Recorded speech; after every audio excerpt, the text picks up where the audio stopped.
You clearly have failed. You've clearly failed in your own ethical standards internally. You have broken, and your company has broken, long-standing law. You've broken long-standing ethical standards that you have within your company. This has nothing to do with this debate about Dodd-Frank or anything else. You've broken a long-standing law, and you've defrauded your customers. How can you rebuild trust? Wells Fargo CEO John Stumpf facing blistering heat for the second time in 2 weeks on Capitol Hill after his bank was accused and busted for opening 2 million unauthorized accounts just to get money from clients. Well, the company has already clawed back $41 million in stock from the CEO. The lawsuits, though, class action, are piling up, and the scandal has wiped out about $20 billion from the firm's market value. Robert Wolf from 32 Advisors back with us. Robert, the big question swirling now is, can John Stumpf keep his job at this point? Listen, it's going to be very difficult. And I want to make sure everyone knows I like John Stumpf. I think he's a very honorable man. But when you're the CEO, you actually, when you're at the helm, you have to take the hit. I do think, though, this tells us once again that we should be separating the seat of the CEO and the chairman.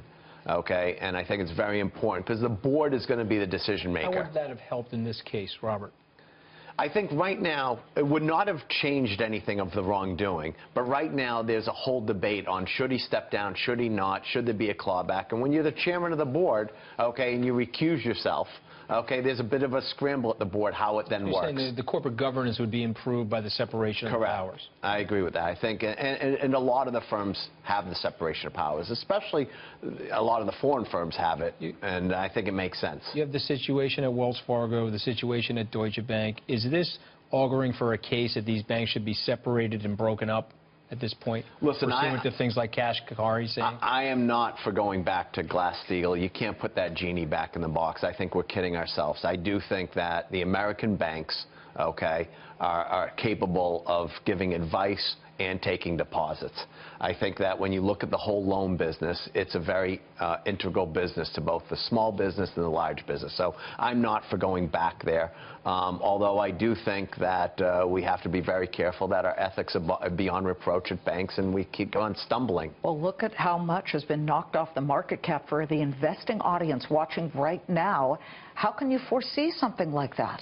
Well, when I was at UBS, we were the global brand for private clients, and we got involved with the student loan situation. I feel for, what the consumers go through. And at the end of the day, you have to figure out how to rapidly come to a decision and make people feel like the bank is actually thinking for their clients, not thinking for themselves. And it's tough to square that circle. You've got a fabulous new company that you started a few years ago, so you're now one of the nation's entrepreneurs, 32 Advisors. You named it after your football jersey. Tell us a little bit about the firm and tell us a little bit about the strategic push that you have on as it relates to drones, but also your interest in America's infrastructure. Great. Thank you for asking. And I'll go quick because I know I can't do an advertisement here, although I'd like to do one. So 32 Advisors really is a small little boutique, and I appreciate you talking about it. It does economic advisory, and that's run by Austin Goolsbee. And that's been, just a home run for hedge funds to listen to him because he's been spot on the oil markets, on China, and on the Fed. And then the second aspect is we focus on infrastructure. I wrote a piece this morning for actually Fox News and Fox Business on infrastructure. It's the fastest multiplier of GDP growth. It's the best jobs creator. And we have an infrastructure advisory practice where really the key is to try to get money off the sidelines and get public-private partnerships going. The second business line we created, and this is something that I'm so excited about, is our company Measure. And that's a separate business line. We're actually in the midst of our Series B right now. But we're the fastest growing drone service company in the nation today. And we like to say we don't make drones, we make drones work. So we're working on things like vertical infrastructure, looking at cell towers and bridges and rail, precision agriculture. So it's using drones for commercial and industrial use.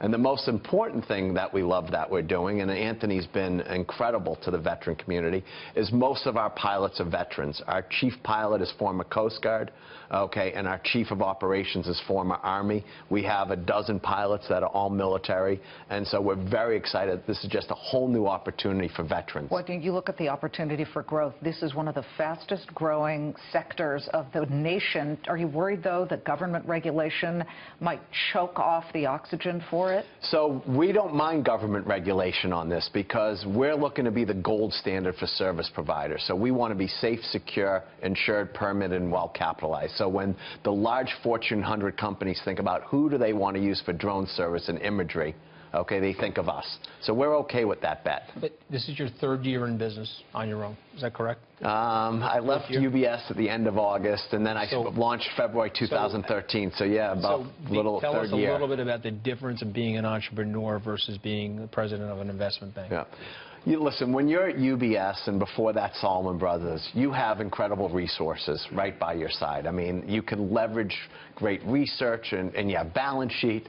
And it's great. I mean, you don't realize... And now you're answering your own phone. Oh, no question. Not only do I answer my own phone, I'm also funding Going everything. to Staples. Going to Staples on your own. I'll tell you, you can't imagine how expensive some of this stuff is. I've never thought of myself as an entrepreneur, okay? I've been on Wall Street for 30 years. I turn around and I say, let me see if I can do something different. The measure business, the infrastructure business, they're incredibly exciting. And it's also on building something, and it's fun to try to build something. I don't know how successful we'll be, but going for it is an incredible excitement. We wish you great success.